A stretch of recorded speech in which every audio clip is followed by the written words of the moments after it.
the DPBA Pro Tour, and we've got an outstanding crowd on hand to see what we expect to be an outstanding match. Our top seed, Frank Ferri, out of Providence, Rhode Island, is 57 years old. He owns and operates the Town Hall Lanes with his family. Sort of a unique situation. Joe, we talked about it at the top. It's not all that easy, even though it's, some people consider it the home field advantage. It's not that easy to bowl in your own house. Very difficult because you see, you hear everything. You're the host, and you are involved, and you care. You want to make sure things go right. And it's just amazing to me, and we've mentioned many times that Frank shot 3 200 games into qualifying, the first person ever to do that, 203, 209, and 201. He's elected to go first. Well, he got some help there.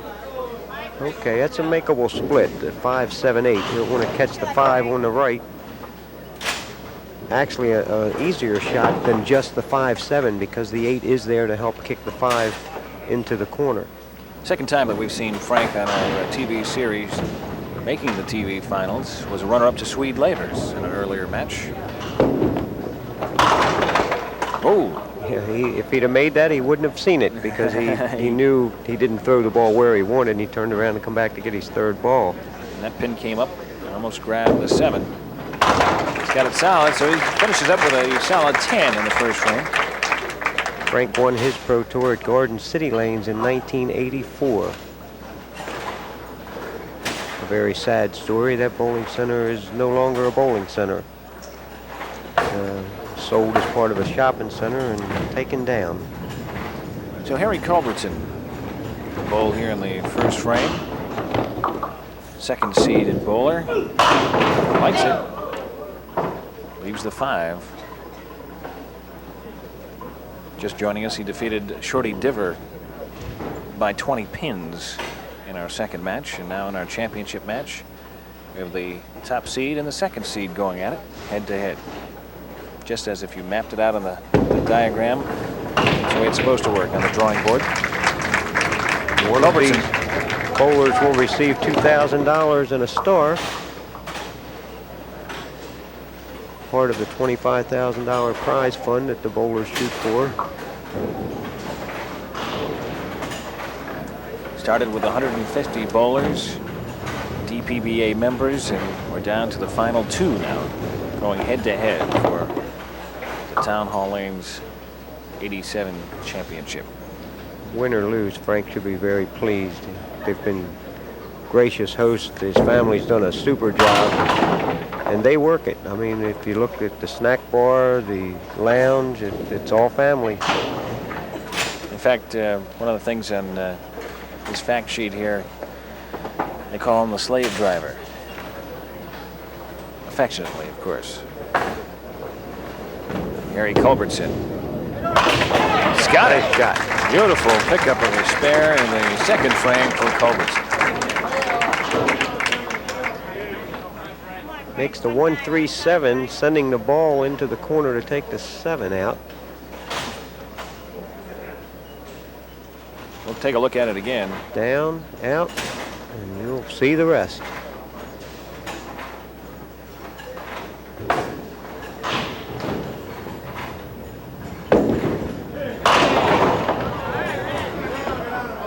Right where you should be. Leaves the 7 pin. Frank's game very much like Harry's, a very basic game, nothing fancy about it. The nice even approach, straight back swing, straight forward. Bingo. He's got it for a spare, his first in the match in the second frame. These two gentlemen have a number of years on the hardwoods. Yeah, they have their share of the 150 years that we mentioned, years of bowling experience in this show.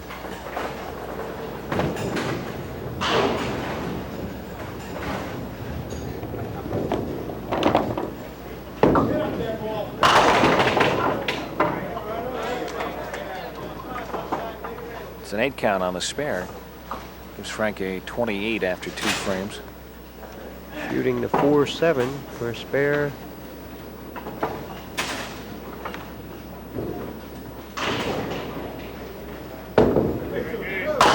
Got it. Okay. 38 plus in the third frame. To Harry's 27 plus in the second frame.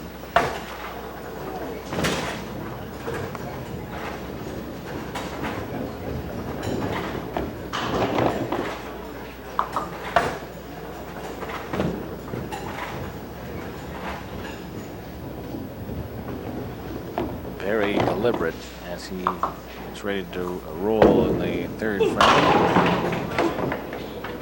Sort of like that, but the results weren't there for him.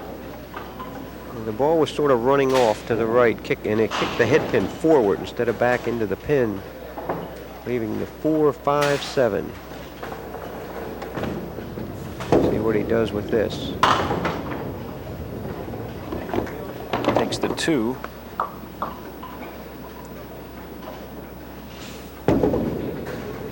And misses. So that gives him a 43 after 3 frames. Very tight match, as we're in the championship match of tonight's show. We're glad you could join us wherever you might be watching championship bowling. I'm Mike Sella, with me Joe Rainier. We're in Johnston, Rhode Island, just outside of Providence, with today's Duckpin Pro Tour stop.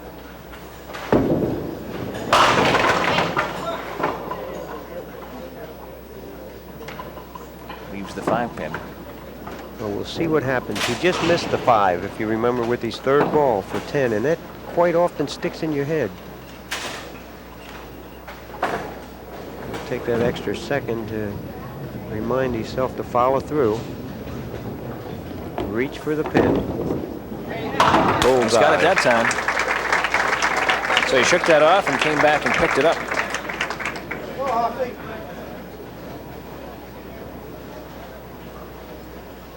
Both of our bowlers tonight taking a little extra time, get themselves ready to bowl.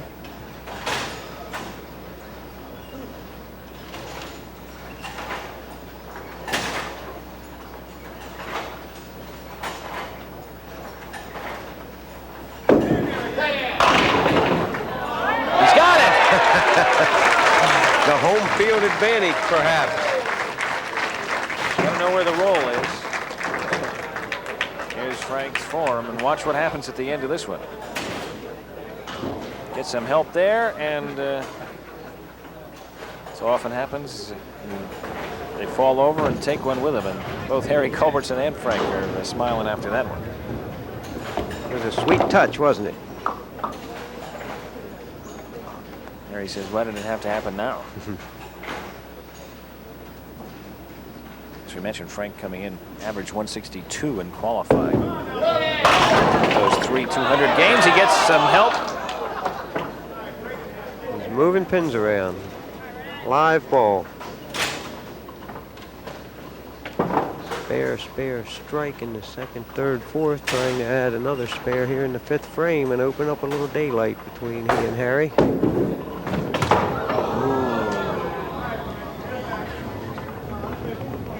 Sort of went around that ball, Mike. You see the delivery? He got his hand on the outside the ball. Sometimes we get away with it. That time he didn't. And as you mentioned, had an opportunity to perhaps spread the gap ever so slightly between himself and the second-seeded bowler, Harry Culbertson. He gives Frank a 77 after 5.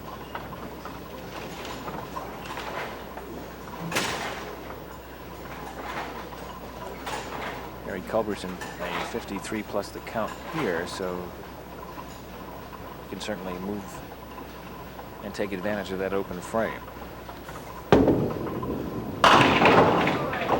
Once again, he had the same thing happen. Well, he kicked it out. There's the easy falling pins here at Town Hall Lanes.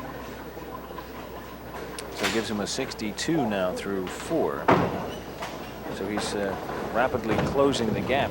But if he can spare here, he probably will edge himself back out in front of the match. See some of the crowd behind Harry Culbertson gathered for this DPBA tour step. He's got it.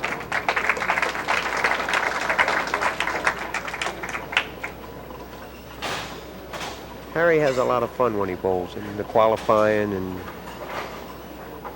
really enjoys himself. Takes it serious, but he has the personality that he can enjoy himself while he's doing it. When he picks the ball up and gets on the lane, he's back to business.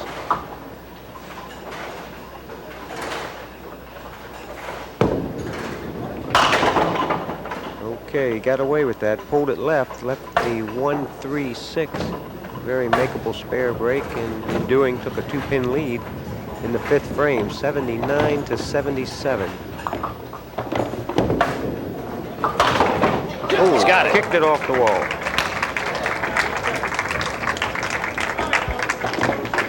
And I believe before Frank Ferri bowls again, we're going to take a break, and we'll return with championship bowling and see who comes out on top in this battle in the championship match.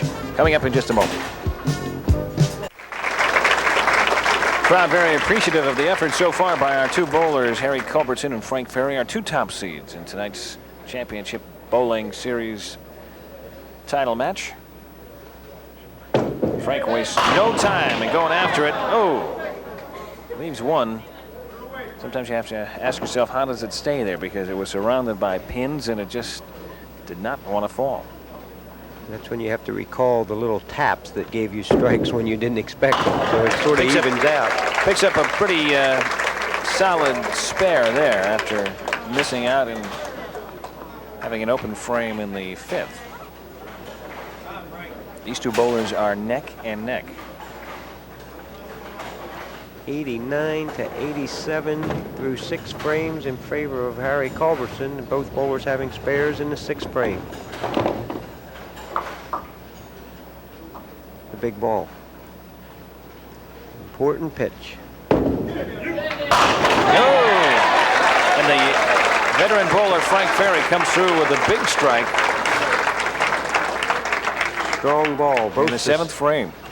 The 6th and 7th frames. He threw that like he meant it. Boy, destroyed him. Absolutely. 10 pins in the pit. So Frank Ferri has an opportunity to catch a breather while Harry Culbertson is up and bowling in the 7th frame. Ferri working off a spare in the 6th. Throwing it back and forth, Mike. Good ball. Just did miss. Okay, it's a 9 count. 98 through 6 to 97 for Frank. Frank with a strike in the 7th, and Harry, of course, shooting for a spare, the 4-pin.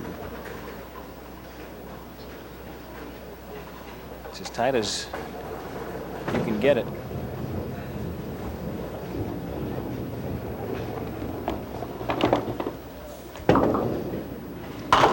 Okay, the only pin left on the lanes this particular game was the pin Harry left on the lanes in the 3rd frame, and that's the, well, of course, he has a 1-pin lead.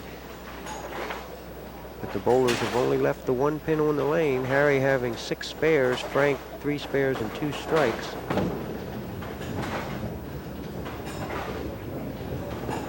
Final 3 frames, Mike. It's a nip and tuck.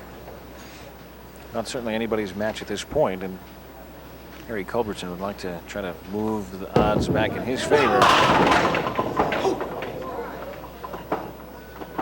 Yeah, here's where you really need to be aggressive. You don't want to sit back. Sometimes we catch ourselves in a head-to-head match waiting for the other bowler to lose, to make a mistake. Instead of you going out and winning, you're hoping the other guy makes a mistake.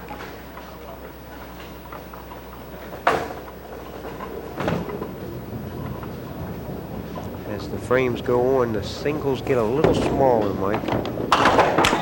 Well, he nicked that one on the right side, enough to pick up the spare in the 8th frame, and so the pressure reverts to Frank, and of course, as one would expect, having this as his home house, got some rooters in the background. Certainly all of the family is here watching. And that itself can add to the pressure, can't it? Yes, the support's nice, but it's very difficult to perform when you know it's expected of you. But Frank has done just a super job, not only as a host, but as a bowler. He's got her! Big ball, doubleheader in the 7th and 8th frame, and Frank will take the lead. This has been an outstanding match, and watch how it happens. He really extended through the ball. Look at the pin action. Boy. 117 plus this ball in the 7th frame as he's bowling the 9th, but the first ball will count back in the 7th as he has a doubleheader in the 7th and 8th. So he'll take the lead by the amount of pins he knocks down with this ball. Takes a deep breath. It's another big frame in this championship match. Frank Ferri leaves himself with a tough one. Okay, it was a good count, though. He was on the double. It gives him 140 plus one more ball. He's 143 plus right now in the 8th. Harry 127 plus. So Frank has taken a lead.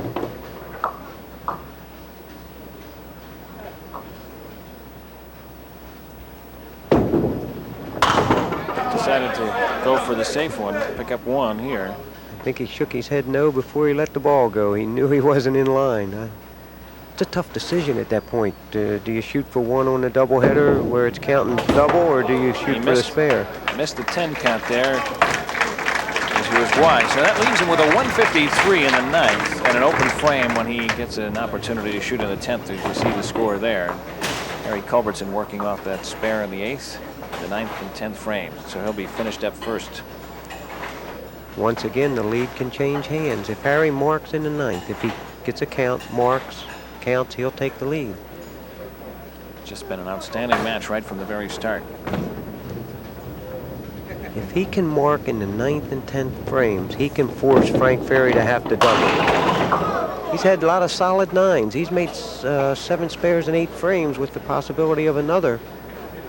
And that certainly helps when you get that 9 count working for you off a spare. Shooting those singles this late in the game causes the palms to become a little sweaty, though, Mike. You see Harry taking a deep breath just to sort of try to relax himself.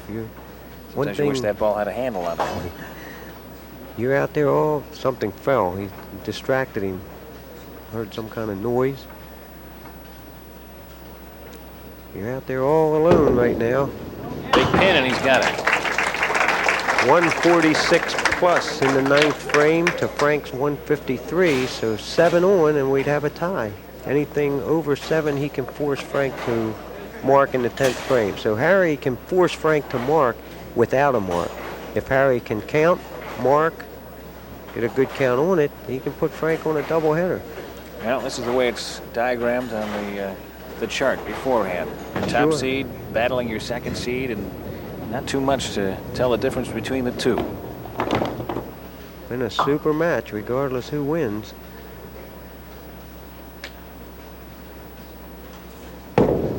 Good.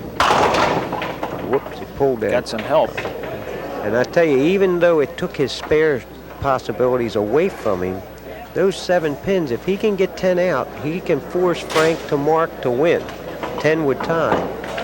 Well, it's dead tie right now. And after 9 complete, and these are 3 pins that are facing Harry Culbertson, and he knows he's got to he's standing there looking at him, Mike, because you don't know exactly what to do at this point.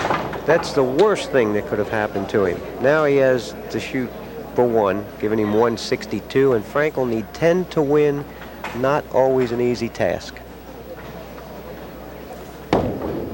Shoots at 7, tries to skate it over. He does, but he misses, and the crowd gives him a great hand as Harry Culbertson finishes up with a 162.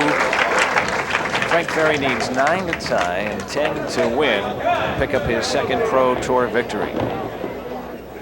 And one at home, one which you'll probably remember for the rest of his bowling career, that's for sure. It's a big moment here. The crowd is really anticipating a big moment here for Frank Ferri. Takes a deep breath, and he's ready to move forward and let the pictures speak for themselves. You now have a tie. 2 balls. And believe me, if he doesn't hit it with this ball, the pin will get smaller, right? The lane will seem like it's twice as long, the ball twice as small. Let's see what happens. You'll hear a roar. He's got it! How pleasing that must be, Mike. To own the center. Harry Culbertson and Frank Ferri, one of the more exciting matches we've had on championship bowling. Gone right down to the wire. It's a great match throughout, too. I got goosebumps, Mike. Owning a bowling center, I can tell you how that must feel. I can't tell you exactly how. Beautiful 170 to 162, Frank Ferri. An outstanding match. And Frank Ferri comes up with a win. You see the final there. We'll be back in a moment to give Frank a check and to award him his star when we return on Championship Bowling.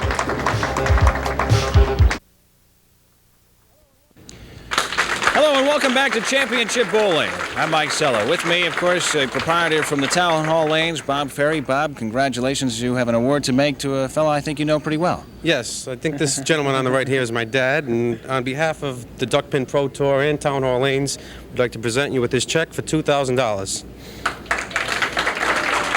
Oh, I don't get to keep it. Congratulations, Frank. Great win, and I'll tell you, my colleague Joe Rainier here, and it was a great win. Our number 1 and 2 seeds got together and were able to put on quite a show. Well, this is just super, and I tell you, it puts a lump in my throat because I know what it means to Frank to win in your own house, and I'd just like to say continued success to the Ferri family, and thanks for a super weekend. In addition to the $2,000 and the star, Frank Ferri, of course, gets the American Airlines round trip to the Caribbean, wherever they fly, and we wish him a good trip on that as well. And that does it for Championship Bowling this time around. For Joe Rainier, I'm Mike Sella. We'll see you again next time right here.